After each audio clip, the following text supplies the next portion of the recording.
Recientemente los precios del café a nivel internacional cayeron tremendamente y muy probablemente nos encontremos frente a una nueva crisis, pero a diferencia de las crisis anteriores, en México no es un caso de crisis de precios con sobreproducción de café, sino que tenemos poca producción de café y tenemos unos precios internacionales bastante bajos. ¿Qué significa esto para la cafeticultura en México, para el sector café en México? Pues platiquemos acerca de estos temas y sobre todo tratemos de acercarnos a unas cuantas preguntas que pueden ser muy relevantes para los consumidores. O sea, cómo desde un consumidor podemos entender, desde la perspectiva del consumidor podemos entender este asunto de los precios internacionales. Yo comenzaría por señalar que la problemática del café a nivel mundial, pero sobre todo en México, es bastante compleja y el precio es uno de los factores solamente.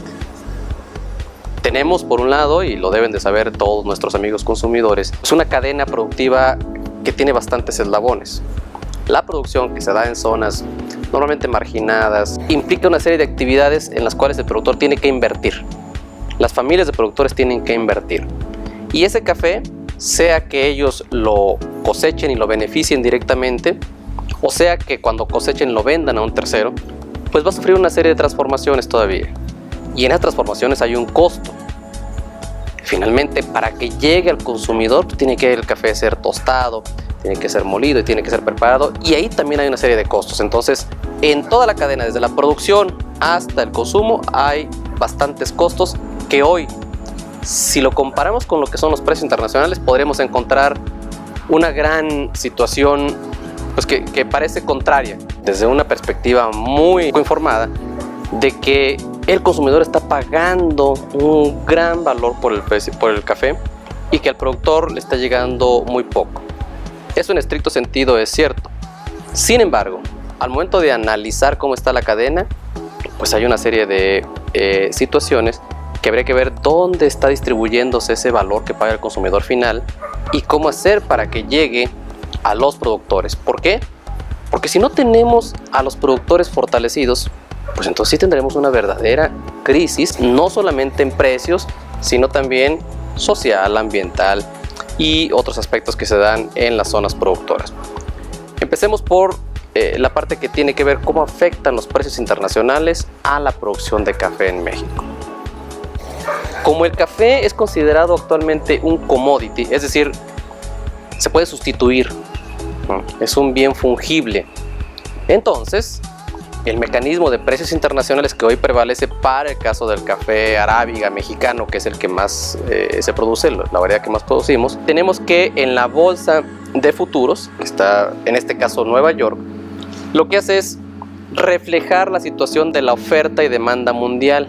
Es decir, se prevé que exista en los próximos meses y años una mayor producción o una producción un poco superior a lo que es el consumo. Por lo tanto, si son bienes sustituibles, son bienes fungibles, pues lo que hacen los inversionistas y lo que pasa en cualquier producto es que los precios tienden a caer. El grave problema que se da es que cuando esos precios caen, son los precios de la materia prima. La materia prima es la que vende el productor, ¿no? Y esa materia prima, que después va a transformarse y se le va a agregar valor, si uno la ve en la cafetería, la ve en el supermercado, pues uno empieza a comparar los precios y dice, oye, es que el precio que se le está dando al consumidor final es bastante más alto que lo que está recibiendo el productor. ¿Qué hacer entonces? Normalmente nos hemos quedado como si la gran problemática fuese esa variación entre los precios internacionales y esa distribución que hay en la cadena de valor. El precio internacional, por supuesto que es importante, pero es uno de los factores que tiene que ver con la problemática del sector café. ¿Qué hay en el tema del sector café? Bueno, podemos encontrar muchas situaciones.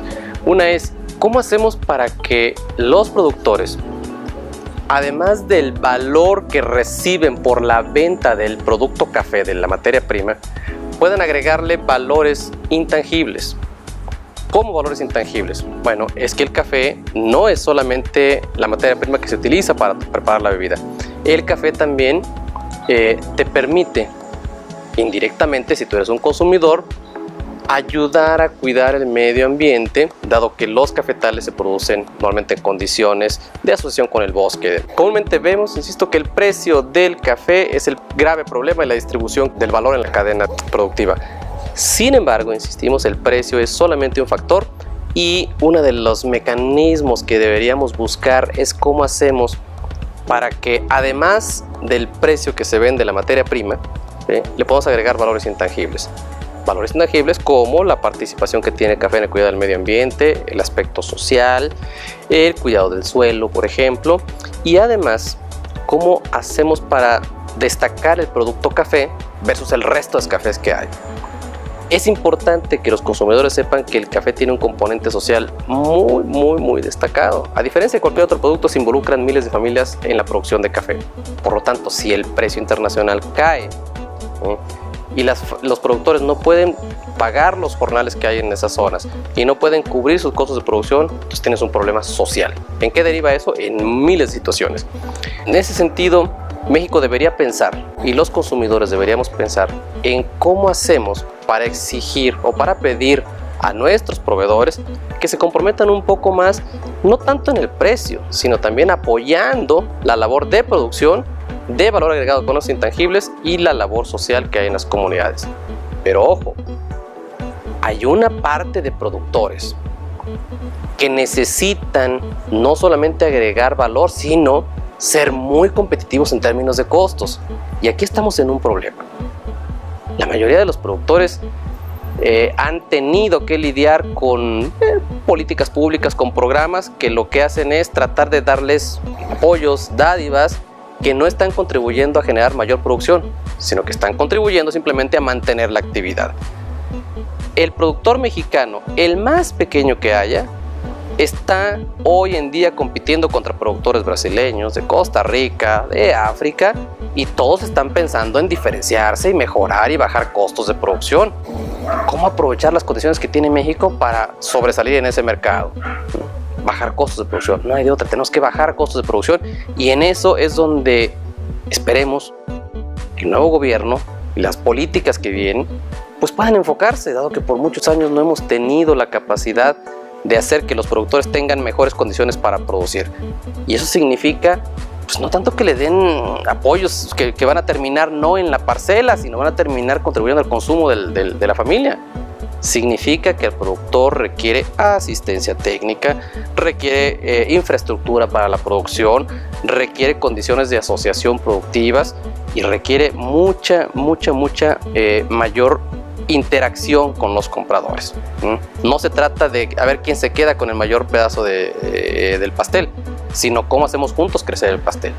Entonces, en ese sentido, hay mucho por hacer, y la crisis de precios internacionales que se avisora, que ya se está sintiendo en varios lados, pues no debemos enfocarnos solamente en el tema precio internacional, porque jamás vamos a poder controlarlo. No es un tema que esté necesariamente en nuestras manos. Por poner en contexto este asunto, México estaría produciendo en esta cosecha unos 4 millones de sacos, en el mejor de los casos. Pero a nivel mundial se producen 168, 170 millones de sacos. Entonces México no tiene capacidad de incidir en la oferta mundial. ¿Pero en qué sí tiene capacidad de incidir? En el valor agregado que le da el producto, en la generación de intangibles, y tiene capacidad sobre todo de incidir, por supuesto, con el soporte y el acompañamiento del gobierno de México en mejorar las condiciones de producción y ser mucho más competitivos en temas de costos. Es ahí donde deberíamos enfocarnos, y es ahí donde los consumidores estamos no solamente obligados a informarnos más, sino también es una cuestión de convicción. Nos gusta el café, nos debería gustar un poco más lo que hay detrás de la taza del café, y es la invitación que se hace a todos los consumidores.